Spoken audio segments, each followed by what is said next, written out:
So are we?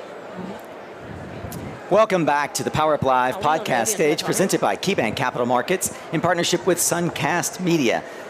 The PowerUp Live Podcast Stage is also supported by Fluence, SMA, and a myriad of other supporting sponsors that you can see here on the wall, and you'll be hearing them speaking throughout the week. My name is Nico Johnson. I'm the host of the Suncast podcast, and today we're going to have a conversation about how the industry is evolving in myriad ways. I am joined by two illustrious colleagues from SMA America. Nan Pimentel is the Vice President of Home Solutions for SMA America, and Joanna Marienhagen is the Vice President of Home Segment, SMA Solar Technology. How did I do, Joanna? Wonderful. You pronounced my name correctly. Yes. I've had the pleasure of having Nan on the show last year, and I think it was your first podcast, right? It was. Yeah. And today is Joanna's first podcast, so let's give Joanna a round of applause.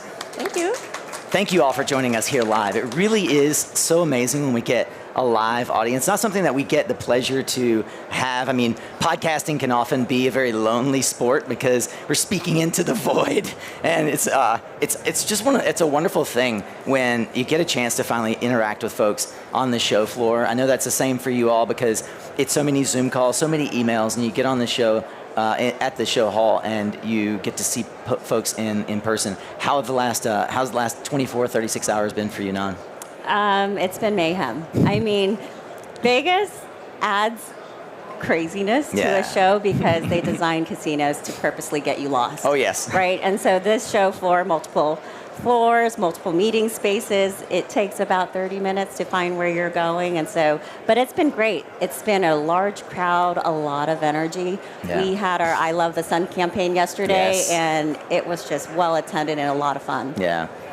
You know, one of the things that we have talked about a lot from not only the Suncast podcast stage, but generally in the industry is the need for, underneath the surface of our industry's massive expansion, our industry's rapid adoption of new technology is the certainty that we have to provide not only services but careers to a more diverse audience. Jigger just talked about how Sonova is putting together programs backed by the DOE Loan Programs Office to move us into more diverse communities, offer to lower middle income communities. But the not so hidden secret in the industry is that women working in a male dominated renewable energy sector undoubtedly face the share of obstacles to get careers. So we're going to talk a bit about the unique ways that you all have both developed your career, and we want to talk about how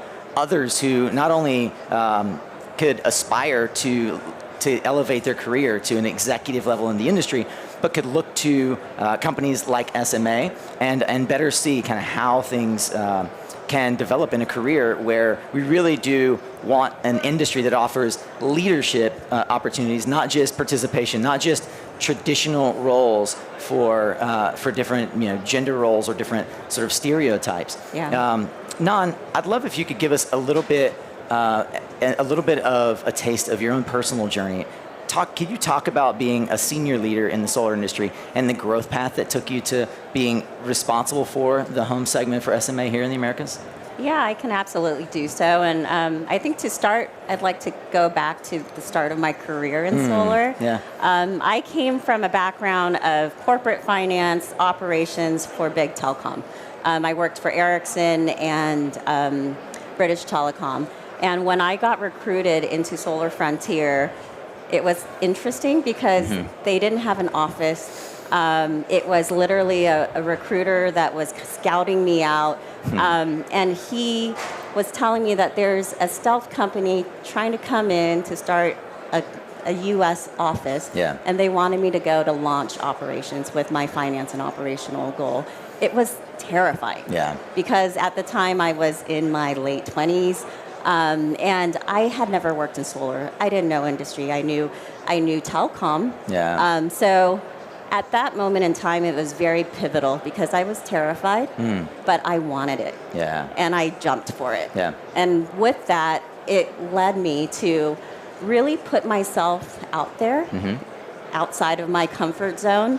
I didn't box myself because it was startup, employee number 3, you had to just do it. Yeah. And there wasn't anyone here to tell me what to do. Right. So it was a lot of reaching out to my network, people that I trusted. Hey, I have this issue. What am I doing? And so my approach in my career has always been, don't box yourself in any way. Yeah. Don't limit yourself.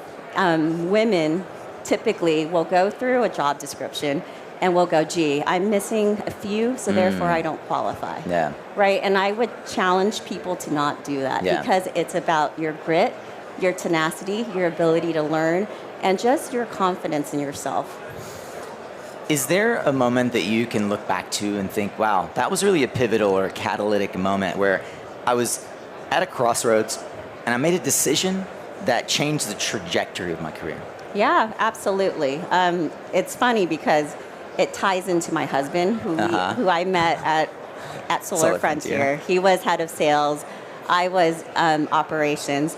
And we would have these meetings, right? And I was just starting in solar. I had a lot of things to say, a lot of thoughts, but I would sit in these meetings and just take notes. And he literally pulled me over one day and he said, you cannot continue to do that. You have a lot of knowledge. You have a lot of great things to say. We need to hear your voice. Yeah. And at that moment in time, it was very direct, but it also very encouraging that someone saw that in me. And so since that moment, I've been doing exactly that. I'm voicing my thoughts. I'm sharing different ways to think about it. And I believe it's added a lot of value in my career. Yeah, I would say so. And it certainly has gotten you to the place where you are now by being willing to step out to voice your opinion. But I would also say you looking at, and perhaps it was fortuitous, but stepping into an opportunity where there was an openness in the room. Yeah. Right? And I feel that in a lot of executive situations, and especially even in startups, there is this sort of, I'm going to use the Latino term, but like machismo of like, this person makes these decisions, this person makes these decisions, like stay in your lane. Totally. How do you navigate that in a startup in particular? Because our industry is still rife with startups. Yeah, and this is where I say I refuse to put myself in a box, right? People, wherever you are, whether you're in the US, Latin America, Europe, you can choose to be in the box that people put you in. Right. But if you purposely say, I'm more than that, and you just keep charging, no one's going to stop you because they're not going to know what to do with it. That's right. Yeah, you got to bring that energy. I like that. Yeah. Joanna, you have you've had a career focused almost entirely in engineering and quality assurance, but not always in the solar industry, renewables. I'd love to hear a bit about your career journey, how you navigated a path that ultimately brought you into renewable energy, because that's not where you started. That is absolutely correct. But I actually didn't know that Nan and I have so much in common, that we share so many experiences. So it is really interesting to me. It's the SunCast effect. That's the SunCast effect, probably. Thank you. So indeed, my background is in engineering, and I used to work in quality assurance, always customer-facing jobs, focusing on improving customer quality and improving basically how we coordinate with customers. But my desire really was more to go in towards portfolio management, strategic marketing, really more on the other, in a different direction. So when I switched jobs, actually, I did something very similar. The first job which was offered to me naturally was in quality assurance, right? Because this is what I've been doing. And it would have been really easy to accept that one. Right. And at that time, I knew this is not really what I wanted. Right. So I basically negotiated for what I really wanted, and that helped. So to me, it's also very important, in addition to what Nan said, not just to be boxed in, but also to know what is it I'm really striving for, and politely, of course, and everything else, but to pursue it and to take this positive with you and say, this is what I want to be doing. This is basically helping us, encouraging us. I want to pull back a layer on that, because what I hear is this element of personal development and really being convinced about or convicted around what it is that you want to have a career that, what your career ought to look like in your mind, not what someone is telling you is your career path. You were at Tetra Pak, really focused on a completely separate, even like vertical. The idea that you would transition into energy itself is a change. I've said many, many times from the podcast, you should change either your industry or your core skill, never the same, never both at the same time, right? Yet you did it because you had this conviction of how you wanted your career to evolve. Where did that come from? Was that mentor-led? How did you develop that concept or that construction of what you wanted to become? That is an excellent question. I'm not sure that I actually did it consciously. I just knew I wanted to do this, and I didn't strategize over it too much. Okay. You know, it was a try. Sometimes it's about trying, trial and error. Yeah. And this is also in addition to what Nan said. You know, accept ambiguity. Sometimes people think, you know, this is exactly the protocol I have to follow, and I do first this and second this, and first I change my industry, and then I change my, our perspective, specialty. Yeah. And I just did not follow that routine, and it worked out. Yeah. And what I capture from that is really the courage to be bold and clear about what you want. Even in the interview process, because I'm not sure if everybody heard this, like in the interview process, they said, you're hired. We want to offer you this job in quality control. And Joanna said, actually, no, that's not the role I want. Not in so many words, right? I'm sure. That change in perspective is really important, and to look at your career from all angles to say, is this serving what I truly want? I'm really curious around the skill sets from both of you guys, both of you ladies, I will not use the gender norm terms. I'm curious to understand the underlying skill sets, and we'll just play sort of a ham and egg here in terms of answering the question among the two of you. What were the fundamental, even transferable skills that you felt you had to develop in order to move from individual contributor to manager to executive? Do you have those clear in your mind? Yeah? Oh, yeah. Okay. So for me, it was confidence in myself. Okay. It was communication. Yeah.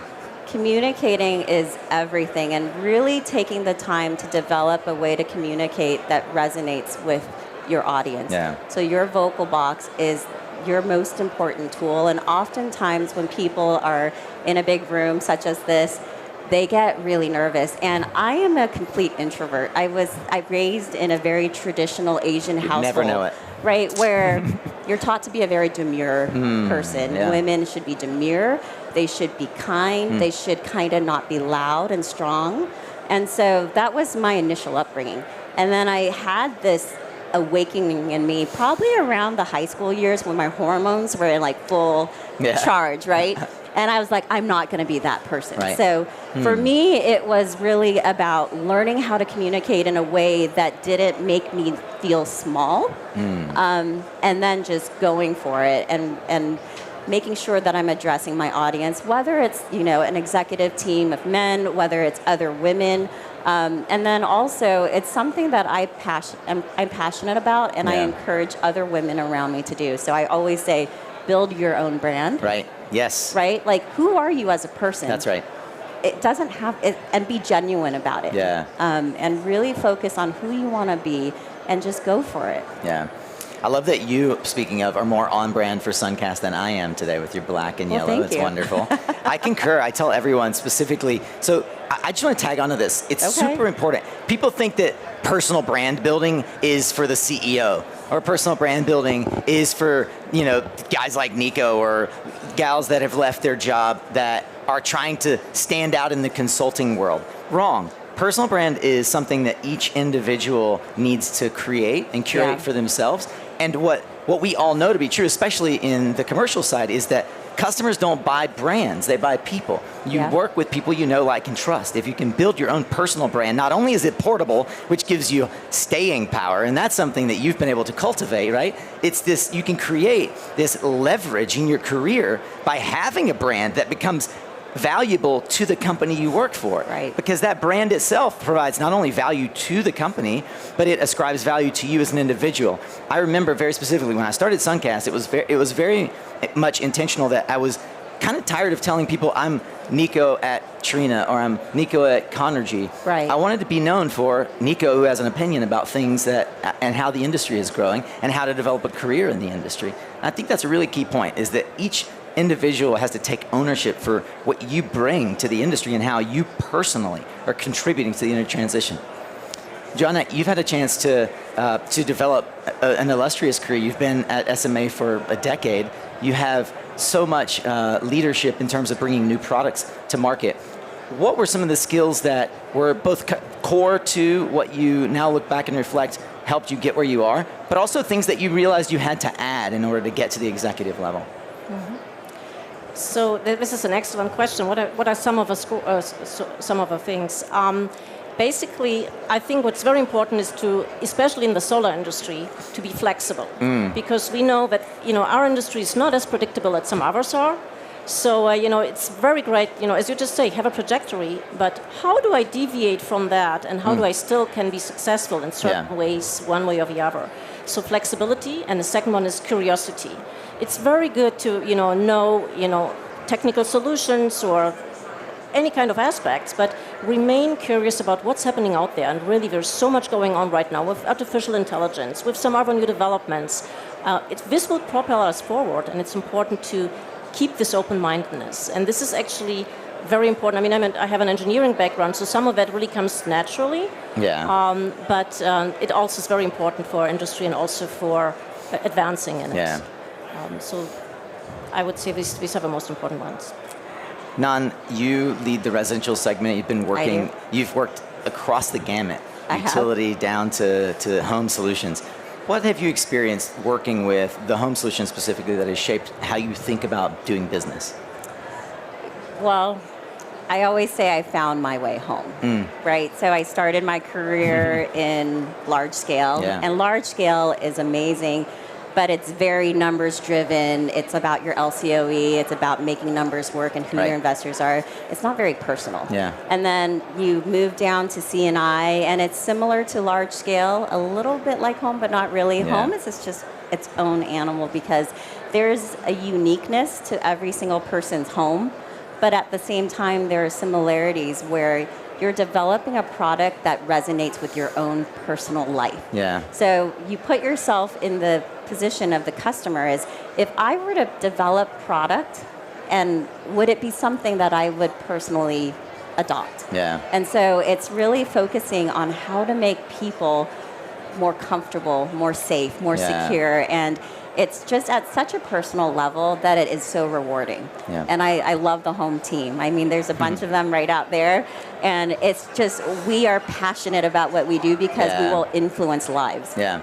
Yeah, and the home is where family is, and SMA truly is one of the companies that I recognize it truly is a family. You guys roll deep when you show up for events, when you show up for speaking engagements. It's always impressive how SMA is so unified. I have to imagine that it's part of the corporate culture. Joanna, you're in headquarters over in Europe. Could you speak a bit to your experience? Is anything ring true for you about what Nan shared, and how does that compare with your roles leading product development in Europe? No, so some of the things, I've never been on the utility side, so that I cannot relate to, but the home story really also resonates in Germany and Europe, because this is really something touching all of us. And by the way, I don't know if you noticed, we have a new logo, which is I Love the Sun, or a new slogan, and it also is something which resonates with a lot of people. The sun is so powerful, and the sun is so great, providing to us energy, positive energy, and bringing us forward. Maybe a few of the things which are slightly different working at headquarters is you also have a lot of other functions to coordinate with, which is great. Yeah. And some of them are slightly different because not everybody is as customer facing as our sales colleagues and marketing colleagues. So there's a little bit of translation going on and providing, some other insights and coordinating and translating. Yeah. That is also a very important job. Coming back to what Nan was saying, communication, right? How do I want to communicate with others? What do I want them to take away with it? Yeah. And bringing that back. Mm. On a final note, as we bring this conversation to a close, I wish I had an hour with you both. I feel like there's so much more. I may have to have you back on the podcast off stage to really dig into this topic, but I really want to understand, how do you believe having more women in leadership roles is essential to, or will help our industry really move forward in the way that we want it to? And by how do you believe it, I mean, if I were to set you in a room with what we would call traditional industry executives, aka white men and above 40, who have historically place the metaphorical glass ceiling, Yeah. what advice would you give them about the importance and the perspective of elevating diverse folks into leadership roles in their company, and how our industry will benefit as a result? That's a good question. What I believe is that, oh gosh, there's just so much to say. You want to take this while I formulate? Absolutely. My simple answer and very quick answer would be diversity supports creativity. And as an industry, we really need creative solutions. It's about empowerment, which is also very important, but it's also about creative problem solving. Yeah. And this is one aspect of that. And the other aspect of that, to me, is that this is when choosing a career. What is important is to understand one will spend the majority of the life with the colleagues. Yeah. And more, actually, both of us probably spend more time with colleagues than with our family members, right? So it's very important to be able to resonate, to find a good team, to build a good team, to be part of a good team. And this is why we need diversity, because we don't want everybody to be in the same way. We want people to be able to resonate, to be part of the team, see each other. Right. This is very important. Yeah, and I've always said the most effective, efficient person is a mom. That's so true. Because there are timelines, deadlines. You have a fixed amount of time to do something, right? Yeah. And you're just productive. You don't let people distract you and you go, or you're multitasking. You're used to multitasking. Savage with time. And you're savage with time. So from being a woman in a room full of men, you offer a different approach, right? We think about the whole picture because that's just what we do. I love that. We plan out how we're going to execute on a regular basis subconsciously. We don't even realize we're doing it. Yeah. And so scientifically, I've seen reports where men like to focus on single things at a time, whereas women multitask. And so I think that's really what we bring to the boardroom. I love that. And as a husband of a fierce woman with 3 children, I can identify. I can tell you that if Brittany on my team is watching right now at suncast.live, she's throwing her hands up in the air because she has a sense of urgency and ambition that I've never had on my team before. And it is 100% because when she has time, she wants the resources to be available so that she can thrive and succeed on behalf of the company. Yeah, and she shared before how she came out of telecom actually, and how excited she is to be in the industry and to be in the room, to be talking with folks like SMA. And she said, hanging out on Zoom calls with cool companies like SMA has improved her life. So I just wanted to thank you guys for that, and thank you for the leadership that you are providing not only to the industry, but to the many folks in the industry who are looking for companies that look more like the kinds of companies they want to work for, and that don't represent something that feels traditional. And I think it could easily be said that SMA, being one of the oldest companies in the industry, the oldest inverter provider, could feel old and legacy. And somehow you guys have made it feel cool again. We have, and I see so many women here, which is inspiring. What I'll say to the audience is, if you're looking for a company that values women, come to SMA. We have a mission statement within our company. We have a ton of jobs out there. Just apply. Don't go through the job rec and say, gee, I don't fit that mold. Right. Just apply. Yeah, I love it. And don't limit yourself. Nan Pimentel is Vice President of Home Solutions for SMA America. Joanna Marienhagen is Vice President of Home Segment, SMA Solar Technology. I love saying your last name. It's so cool, isn't it? It's my favorite last name of the whole show. Wonderful. Let's give them a round of applause. Thank you for taking time to join us here. It truly is a pleasure to have each and every one of you here live at the PowerUp Live Podcast Stage, presented by KeyBank Capital Markets, supported by SMA. We'll be back in a few moments with Fluence on everything storage. Stay tuned.